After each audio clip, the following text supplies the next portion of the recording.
how do we stabilize that frequency in our biofields?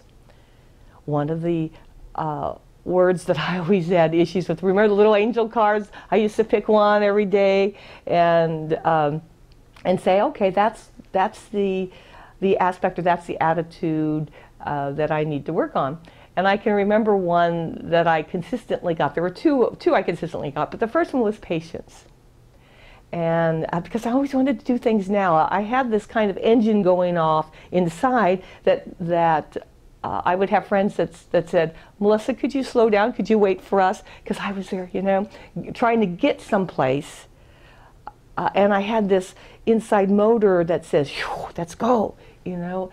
And I'm still working on trying to slow down and be patient.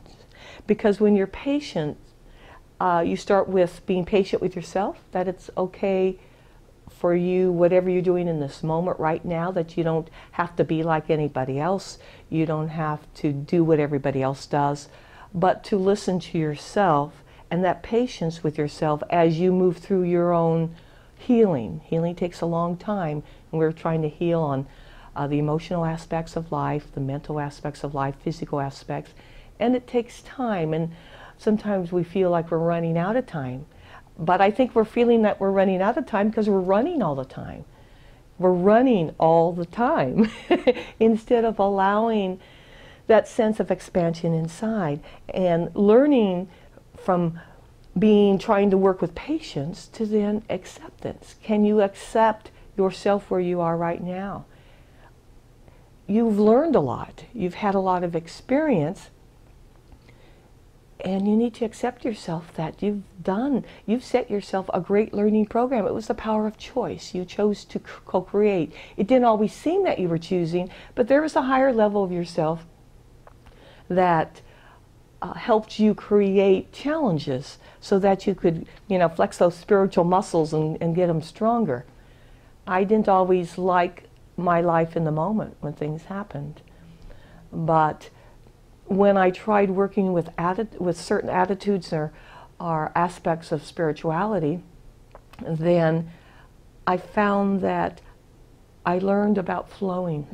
I learned about being in that now moment and being like the willow tree that just flowed. And when the winds came up, it just flowed with it. You go with, you know, the old terminology, a little trite now probably because it's been around for ages, you know, going with the flow. But that whole acceptance, and then the next step would be, can I allow? Can I be in a state of allowance, both of myself and others? Can I allow myself to be who and what I need to be in the moment, and allow others to be who they need to be in the moment?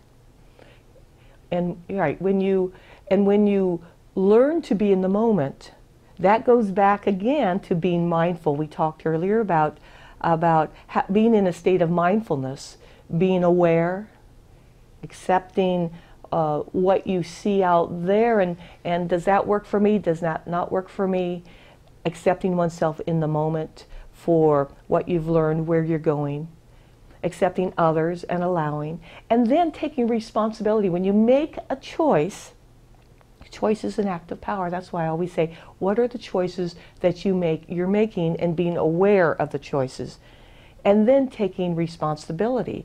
Now what's interesting about the word responsibility is that within the responsibility there are the words ability to respond. So we're mindful of the moment, in the moment.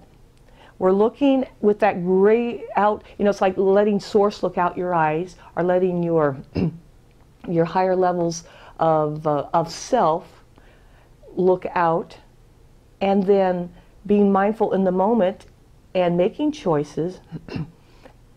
And those choices you make are your ability to respond, and then you take responsibility. Yes, I made those choices, and that's where you go into accountability. That I can't say, and it's not right to say, well, you made me do it, or I wouldn't have done this if he hadn't done this. I mean, that is really what you are doing, is saying that you don't have the power to make your own choices. And if I blame someone else, if I say it's someone else's fault, then I don't have to take responsibility. And that's not what masters do. In mastership, You take responsibility, and you're aware, awake in that moment. It's like being aware of what you're doing, which always goes back to mindfulness, and being awake enough to say, okay, I made a stumble there, and if I have to apologize to someone, I do, because I'm taking responsibility and being accountable, and then I change the way I operate. I change it, so if I've been real snippy, and sometimes when I get headachy, I'll get snippy, and then I'll apologize to my husband for, I apologize for being snippy. It wasn't the right thing to do. It was my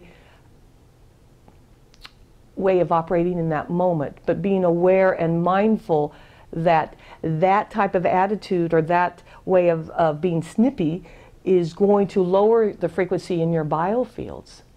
And it's accepting that, okay, I made a misstep, being patient with myself, next time I'm going to do better, and then aligning your mind and your feelings with the highest feeling you can. Is it taking the breath in and looking at life or looking at that person or the situation and trying to find that place of love within you and expand that love within you so that in that moment you become love and everything changes. What's interesting about making choices and operating in life is that a lot of times when we get in that hurry, hurry, hurry part of our life, or where we feel we're running out of time, that we have to be here at a certain time, so we're rushing and rushing and rushing, then we start reacting to life as opposed to making choices. We start going almost from a visceral, everything becomes black and white. I either get on the bus or I don't. I have a choice of, do I push ahead of this person or do I wait patiently? And it's time sometimes to, in the moment of awareness, in the moment of, you can be mindful and step back and say, I have a lot of choices. I don't have to make what's traditionally choice. It's like in the business world where people say, well, you have a choice. You can either work this issue or you can work that one. And you have more choices than that. You can step back and breathe and understand that you don't have to always follow someone else in them telling you what choices you have. What if you didn't want to do that, or you didn't want to do this, but maybe you wanted to back off and do something completely different?